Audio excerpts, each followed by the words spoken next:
Russia and Iran's relationship has warmed to a fully fledged defense partnership, the US has said. Russia is giving an unprecedented level of military support, says US National Security Council spokesman John Kirby. The US has seen reports that the two countries are considering joint production of lethal drones. He adds, it comes after Ukraine accused Iran of supplying Russia with kamikaze drones used in deadly attacks on 17 October, which Tehran initially denied. The Middle Eastern country later admitted sending Moscow a limited number of drones, many months before the war. In response, Ukraine's President Volodymyr Zelensky said this was a lie, and that many more Iranian drones were being used. The Ukrainian Air Force said it downed 10 of 15 such drones used to attack southern regions in the early hours of Saturday. The strikes left more than 1.5 million people without power in Odesa, Mr Zelensky said in his evening address, adding it could take days for electricity to be restored. Earlier,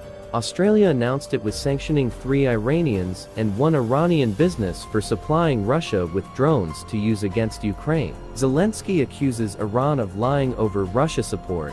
Russia-Iran ties over Ukraine pose new dangers. Speaking on Friday, Mr Kirby said that a partnership between Iran and Russia to produce drones would be harmful to Ukraine, Iran's neighbors, and the international community. Russia is seeking to collaborate with Iran in areas like weapons development, training, he said, adding that the US fears that Russia intended to provide Iran with advanced military components, including helicopters and air defense systems. Iran has become Russia's top military backer, he said. Russia's been using Iranian drones to strike energy infrastructure, depriving millions of Ukrainians of power, heat, critical services.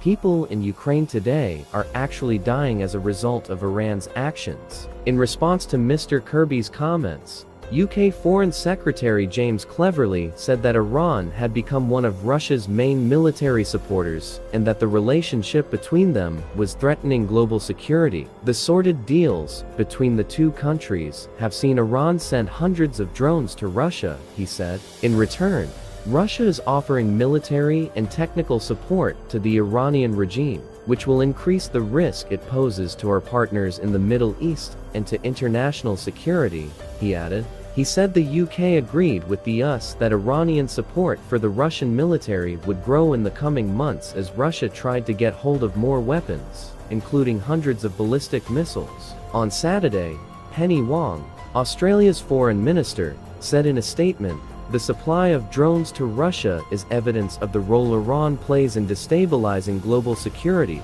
This listing highlights that those who provide material support to Russia will face consequences. She also announced measures against 19 other people and 2 entities, including Iran's morality police, for the brutal treatment of anti-government protesters following the death of 22-year-old Mahsa Amini in custody earlier this year. In other developments, Russia has turned the Ukrainian city of Bakhmut into burnt ruins, President Zelensky says, following months of deadly fighting in the eastern Donbas region. The United Nations says Belarus will allow the transit of Ukrainian grain through its territory for export from Lithuanian ports. The head of a Ukrainian human rights organization that recently awarded this year's Nobel Peace Prize, Oleksandr Matvichuk of the Center for Civil Liberties, has called on nations to set up an international tribunal to try Russian President Vladimir Putin for Russia's war in Ukraine. Russian human rights activist Yan Rachinsky,